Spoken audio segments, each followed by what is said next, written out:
श्री शिवाय नमस्तुभ्यम। तो भक्तों, आज हम श्रवण करेंगे शुक्रवार प्रदोष व्रत कथा। तो चलिए हम शुरू करते हैं। प्राचीन काल की बात है कि किसी नगर में 3 मित्र रहते थे। उनमें से एक क्षत्रिय राजकुमार, दूसरा ब्राह्मण पुत्र और तीसरा वणिक पुत्र था। राजकुमार व ब्राह्मण पुत्र पहले से ही विवाहित थे, जबकि वणिक पुत्र का विवाह कुछ दिनों पूर्व हुआ था, लेकिन गौना नहीं हुआ था। एक दिन तीनों मित्र स्त्रियों के विषय में चर्चा कर रहे थे। ब्राह्मण पुत्र ने स्त्रियों की प्रशंसा करते हुए कहा कि स्त्री रहित घर एक प्रकार से भूतों का डेरा होता है। वणिक पुत्र ने ऐसा सुना तो उसने अपनी पत्नी को शीघ्र ही लाने का निर्णय कर लिया।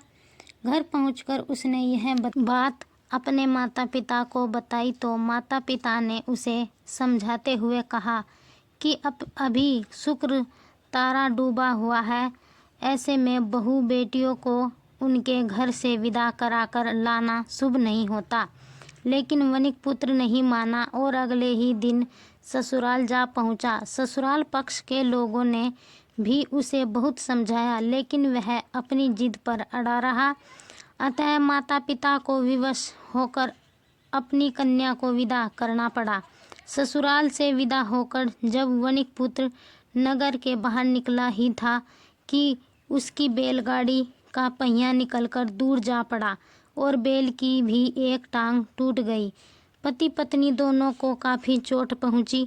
जैसे तैसे कुछ दूर और आगे गए तो रास्ते में उन्हें डाकू मिल गए। डाकुओं ने उनका सारा धन लूट लिया। दोनों रोते धोते घर पहुँचे। घर पहुँचने पर वणिक पुत्र को सर्प ने डस लिया।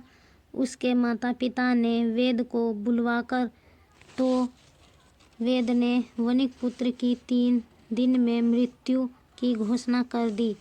ब्राह्मण पुत्र को जब यह समाचार मिला तो वह उसे देखने के लिए शीघ्र उसके घर आया।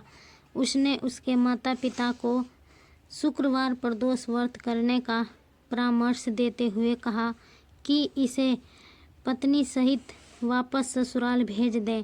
सारी विपदाएं इसीलिए आई है क्योंकि आपका पुत्र शुक्रास्त काल में पत्नी को उसके पीहर से विदा करा लाया है।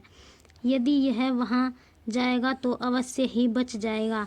ब्राह्मण पुत्र की बात वणिक पुत्र के माता पिता को भा गई, अतः उन्होंने उसका अनुसरण किया।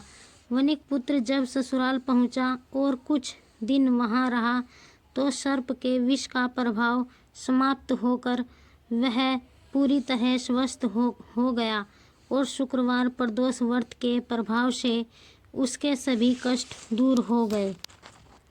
तो भक्तों, यह थी शुक्रवार प्रदोष व्रत कथा। आगे की कथा श्रवण करने के लिए हमारा चैनल सब्सक्राइब जरूर करें।